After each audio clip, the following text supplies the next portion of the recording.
16 मार्च को बिहार की 5 राज्यसभा सीटें एनडीए ने जीत ली, लेकिन इस जीत की असली कहानी संख्या में नहीं, उन नामों में है जो इस लिस्ट में हैं और उन नामों में जो नहीं है। पहले पूरा एनडीए खेमा देखिए।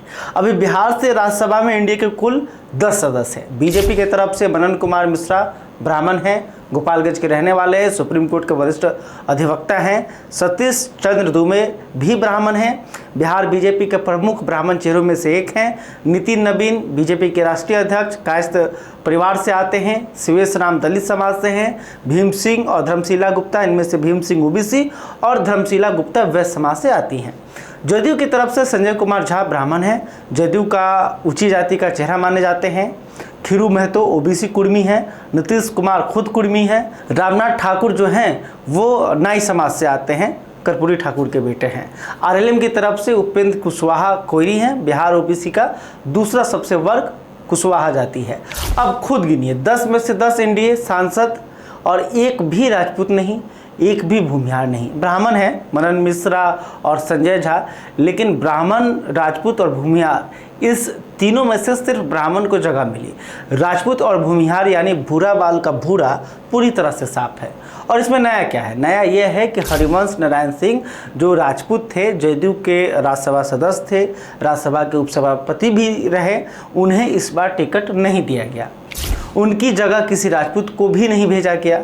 और बीजेपी ने 2019 में अमित शाह के जरिए भूमिहार और ब्राह्मणों को राज्यसभा में उचित प्रतिनिधित्व देने का वादा किया था। वो वादा आज कहाँ है? बीजेपी का वो वादा आखिर है कहाँ?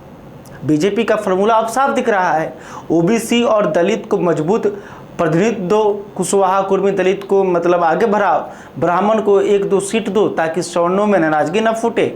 लेकिन राजपूत और भूमिहार को, जो बीजेपी का सबसे पुराना और मजबूत वोट बैंक है, बस इतना दो कि वो पार्टी न छोड़ें, इतना नहीं कि वो ताकतवर हो जाए। ये वही चाणक्य नीति है जो बीजेपी 2 दशकों से चला रही है।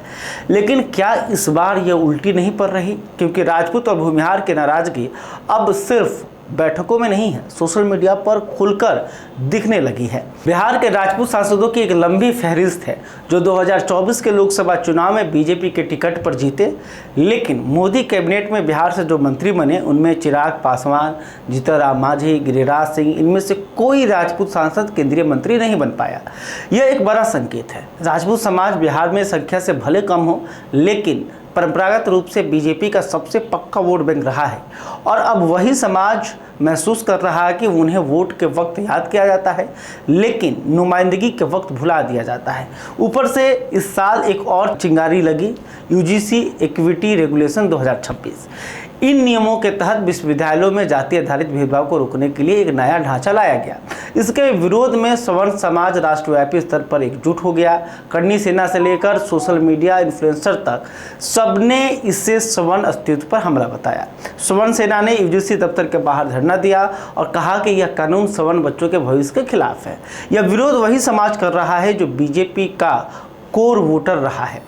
इधर विपक्ष भी चुप नहीं रहा। आरजेडी के उम्मीदवार अमरेंद्र धारी सिंह को टिकट देने के पीछे तेजस्वी यादव की सोच यही थी कि पार्टी को भूमिहार समाज में लोकप्रिय बनाया जाए। भले ही वो राज्यसभा चुनाव हार गए, लेकिन संदेश साफ था। अगर बीजेपी भूमिहारों को नजरअंदाज करेगी तो आरजेडी उस खाली जगहों को भरने की कोशिश करेगी। और कांग्रेस के अखिलेश प्रसाद सिंह जो भूमिहार हैं, राज्यसभा में इस वक्त बिहार के सवर्ण समाज के एकमात्र प्रतिनिधि हैं। यानी भूमिहार को प्रतिनिधित्व मिला तो कांग्रेस से, यह बिहार की जातीय राजनीति की सबसे बड़ी विडंबना है। कहते हैं कि बिहार में एक पुरानी कहावत है, जेकर लाठी ओकर भैंस। अब लाठी किसके हाथ में है ये तो दिख रहा है, लेकिन भैंस कहाँ है यह भी साफ हो रहा है। बीजेपी ने ओबीसी और दलित को साधने में महारत हासिल की और इसमें कोई बुराई नहीं है। लेकिन जिस सवर्ण समाज ने 1990 के मंडल के बाद बीजेपी को अपनी राजनीतिक शरण स्थली माना, आज वही समाज खुद से पूछ रहा है, क्या हम सिर्फ चुनाव की मशीनरी हैं? वोट देने के लिए याद आते हैं और जीतने के बाद भूल जाते हैं।